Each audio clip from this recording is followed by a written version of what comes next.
Hello my dear students, once again welcome to my online class. Let's learn. जैसे पिछली class में हमें कई नियमों को पढ़ चुके हैं और इस क्लास में हमें आगे का जो नियम है द आर्टिकल है वो उसको यूज करने का जो नियम है वो पढ़ने जा रहे हैं। देखो द इज यूज्ड बिफोर, कहाँ पर? Superlative degrees and comparative degrees. Superlative degrees और कंपैरेटिव डिग्रीज के पहले भी इसका यूज किया जाता है। एग्जाम्पल देखो, example the best, the best, the strongest,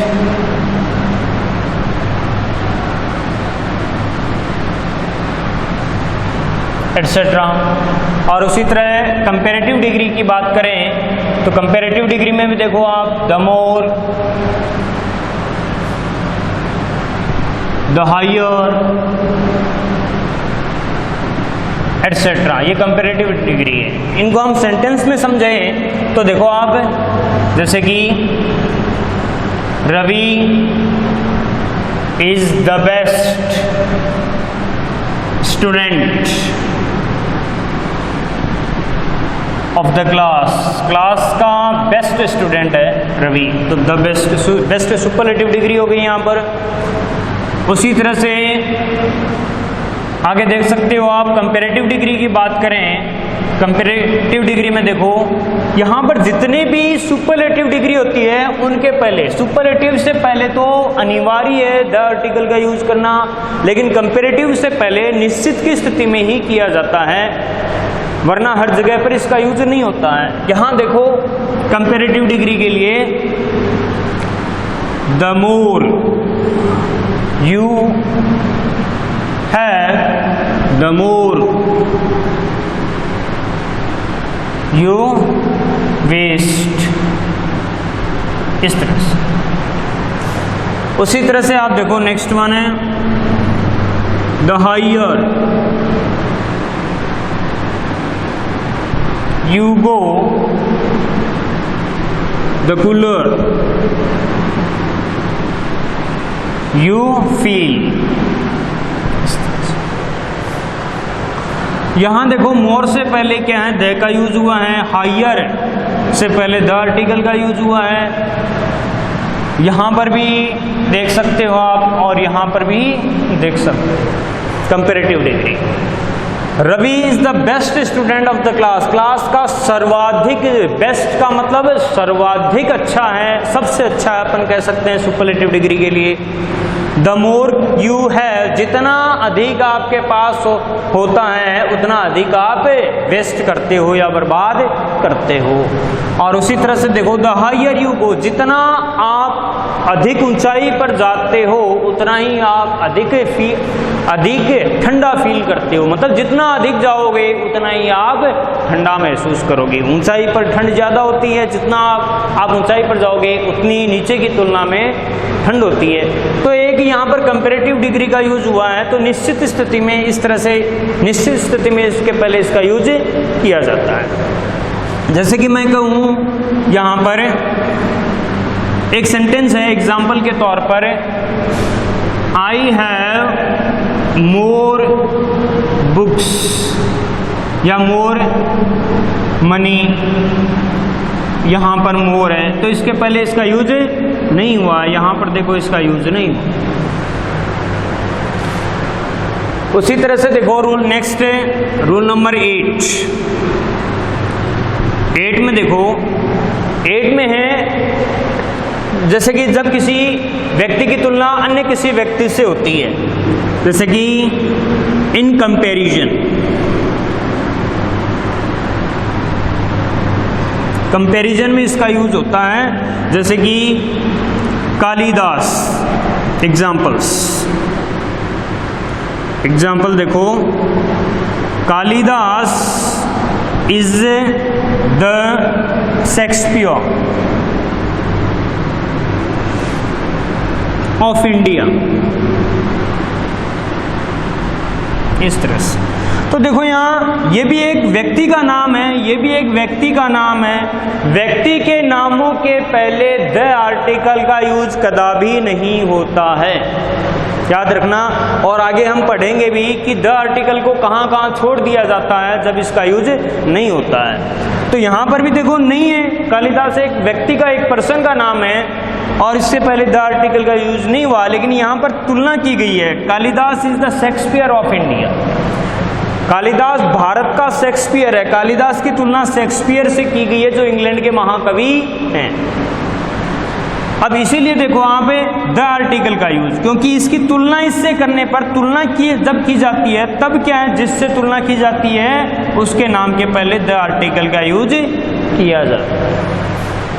तो याद रखना, कंपैरिजन के मामले में एक सेंटेंस और देख सकते हो आप, जैसे कि Kashmir, Kashmir is the Switzerland, Switzerland of India.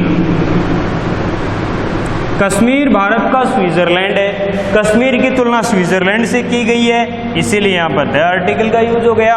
बाकी कश्मीर है, उसके पहले द का यूज नहीं हुआ है। रूल नंबर 8 आप इनको लिख सकते हो। इसके बाद में देखो 9वां, 9th वन को देखो आप, जैसे इंपॉर्टेंट की बात करें तो सबसे ज़्यादा सेम से पहले भी इसका यूज होता है बिफोर, जैसे कि बिफोर, सेम, ठीक है। सेम वर्ड से पहले भी इसका यूज होता है। अपोजिट, यहाँ पर इनके पहले भी इसका यूज होता है।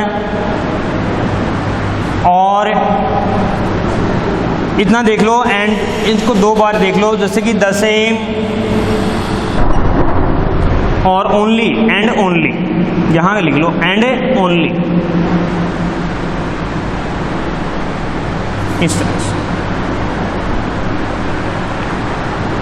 द सेम, इस तरह से इसका यूज होगा। The same, the opposite, the opposite party, जैसे कि the opposite, the only, only, इस तरह से। एग्जाम्पल को देख सकते हो, he has the only son, the only son, उसके इकलौता पुत्र है। He has the only son, उसके इकलौता पुत्र है। इस तरह से इनका यूज किया जाता है। आई सा द सेम बुक, आई सा द सेम फेलो, इस तरह से इसका यूज होता है। The opposite party has won the election, opposite party है वो इलेक्शन जीत चुकी है, इस तरह से इनका यूज किया जाता है। You can take a screenshot first, आप इनको नोट कर लो। और इसके बाद में देखो rule number 10,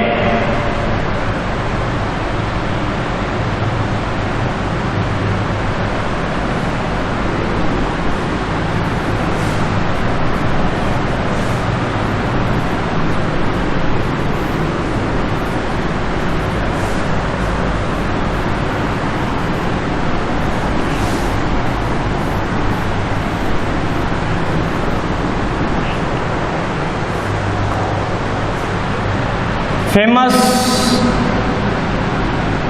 political parties, famous political parties, प्रसिद्ध राजनीतिक दलों से पहले, जैसे कि द कांग्रेस,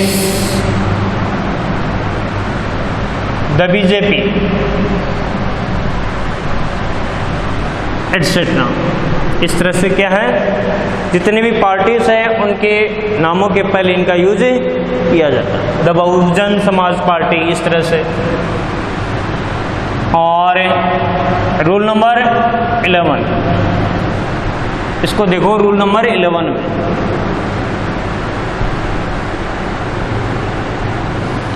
इसके देखो प्रसिद्ध माउंटेन्स की बात करें, जैसे कि पर्वत चोटियों के पहले इसका यूज होता है, हम पहले पढ़ चुके हैं इसको। Before, famous mountains,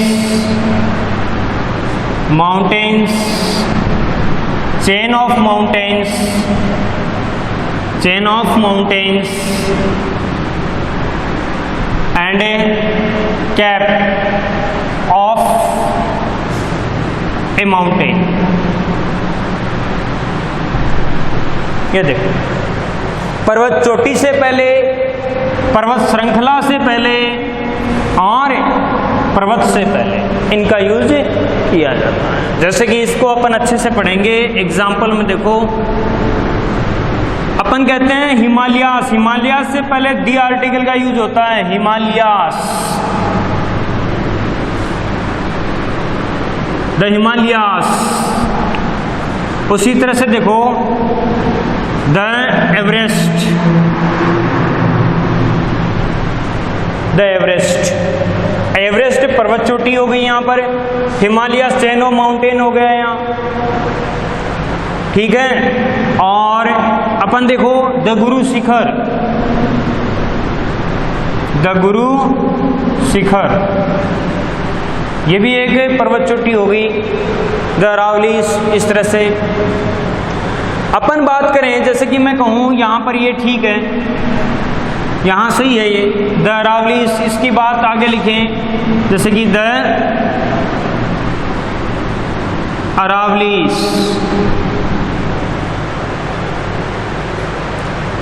the Aravalli.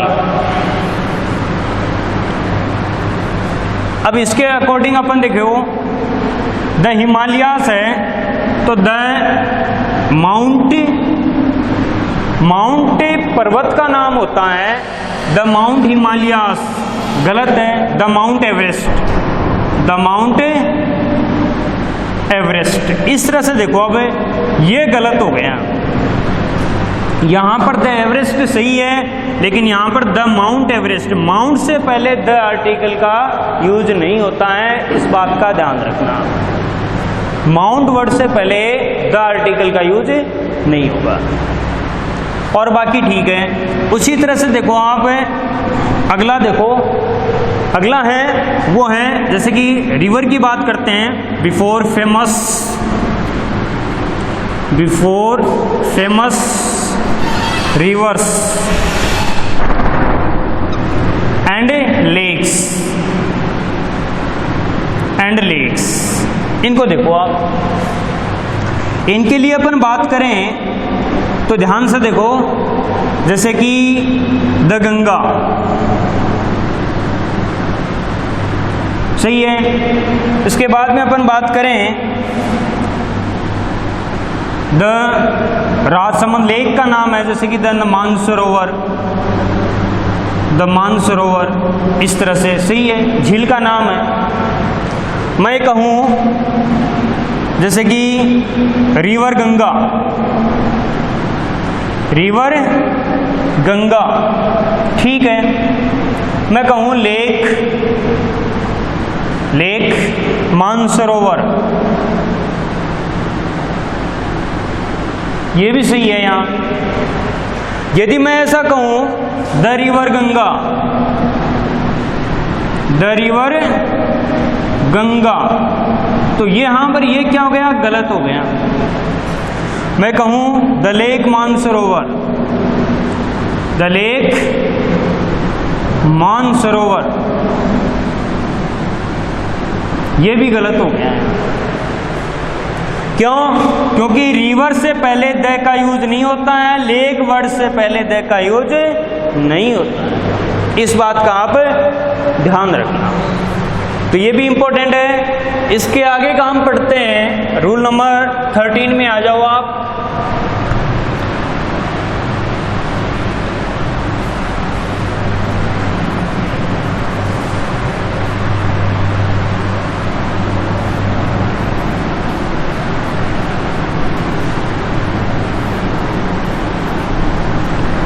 जैसे अपने पॉजेसिव से पहले इसका यूज वैसे नहीं होता है, लेकिन निश्चित शरीर के पार्ट से पहले इसका यूज होता है। यहाँ पर जैसे कि अपन बात करें बिफोर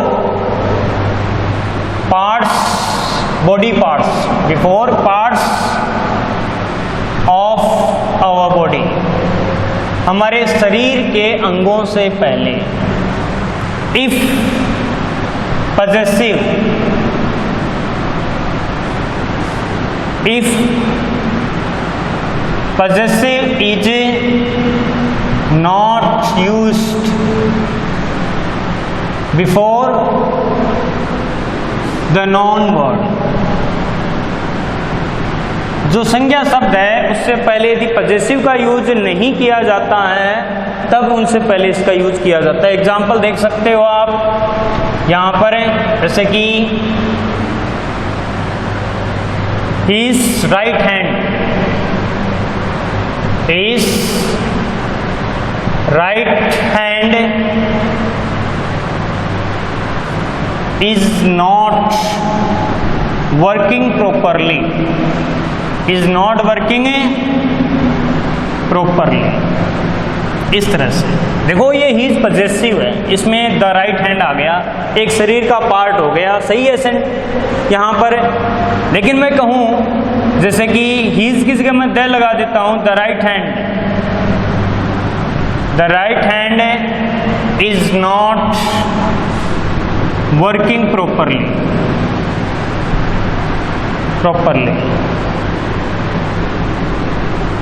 इस तरह से। इसकी जगह मैंने दे का यूज किया, ये भी सही है, ये भी गलत नहीं है यहाँ पर, ठीक है। इसमें इतना और बताना पड़ता है कि ये राइट हैंड किसका है, the right hand of mine, जैसे कि इस तरह मेरा राइट हैंड है वो काम नहीं कर रहा है तो ये भी सही है। लेकिन मैं कहूँ the his right hand, the his right hand, इस तरह से, तो यहां पर दे भी हो गया है, पजेसिव भी हो गया, तो ये गलत है। इस तरह से इसका यूज नहीं होता है। और इसके बाद में रूल नंबर 14 में आ जाओ आप। रूल नंबर 14 में देखो आप, जैसे कि ओल के आगे क्या है, दे का यूज होगा और फिर क्या है, नाउन का यूज होगा, ठीक है। इसके बाद में देखो सम ऑफ द के बाद में नाउन आ जाएगी। ईच ऑफ के बाद में भी द का यूज होगा, ठीक है। वन ऑफ के बाद में भी क्या है, द के बाद में नाउन का यूज होगा। इस तरह से ध्यान रखना है इसका। जैसे कि all the students, all the members या all the students are present today, आज सारे स्टूडेंट्स प्रेजेंट हैं। उसी तरह से देखो सम ऑफ द के बाद में स्टूडेंट्स ही लगा देता हूँ। Some of the students are present today, कुछ विद्यार्थी है वो प्रेजेंट है। ईच ऑफ, इसके बाद में देखो each of the students plural आएगा यहाँ पर। ईच की बात करें, EACH, each of the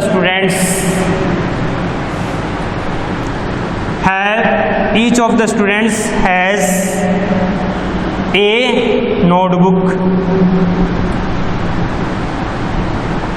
students में प्रत्येक के पास एक नोटबुक है। उसी देखो one of the students is absent today. Students में से एक है वो आज absent है, अनुपस्थित है। इस तरह से इनका यूज किया जाता है। तो आप समझ गए होंगे कि द आर्टिकल का यूज कहाँ कहाँ किया जाता है। इसके अलावा आप और देख सकते हो, रूल नंबर 14 के बाद में 15th वन और देख सकते हो आप।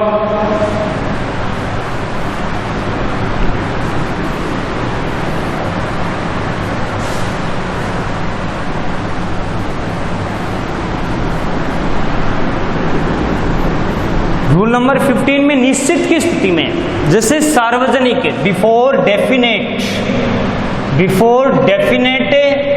जैसे कि क्या है, प्लेसेस, निश्चित सार्वजनिक स्थानों से पहले इसका यूज किया जाता है। एग्जाम्पल देखो इसका, एग्जाम्पल्स में he is going to school, ये he is going to school, वह स्कूल जा रहा है। उसी तरह से देखो स्कूल है, स्कूल से पहले किसी भी आर्टिकल का यूज नहीं हुआ है। जैसे कि he is going to church, ये लो सार्वजनिक स्थल है, इससे पहले इसका यूज नहीं हुआ है, द आर्टिकल का यूज नहीं हुआ है, सामान्य है ये। उसी तरह से मैं यदि कहूँ, जैसे कि आगे लिख देता हूं मैं, he is going to get the progress, he is going. फिर देखो इसके अलावा he is going to the school, to the school, मैंने यहाँ स्कूल से पहले द आर्टिकल लगा दी, he is going to the school. ये द क्यों आएगा? निश्चित की स्थिति में। निश्चित की स्थिति कैसे बनेगी? He is going to the school to get the progress card, the progress card of his student, sorry of his son. अपने पुत्र का प्रोग्रेस कार्ड लेने के लिए वह स्कूल जा रहा, तो ये स्कूल निश्चित हो गई जिस स्कूल में उसका पुत्र पढ़ता है, इसलिए द आर्टिकल का यूज हो गया। ठीक है, उसी तरह से आप देख सकते हो, जैसे कि मैं कहता हूं द, या फिर जैसे कि चर्च की बात करें, चर्च के पहले नहीं हुआ तो यहां पर है the church of Ajmer is very grand. यहां पर देखो अजमेर का चर्च बहुत ही शानदार है, ये निश्चित हो गया। कौन सा चर्च शानदार है? अजमेर वाला शानदार है, इसीलिए द आर्टिकल हो गया। Okay, that's all in this class, thank you.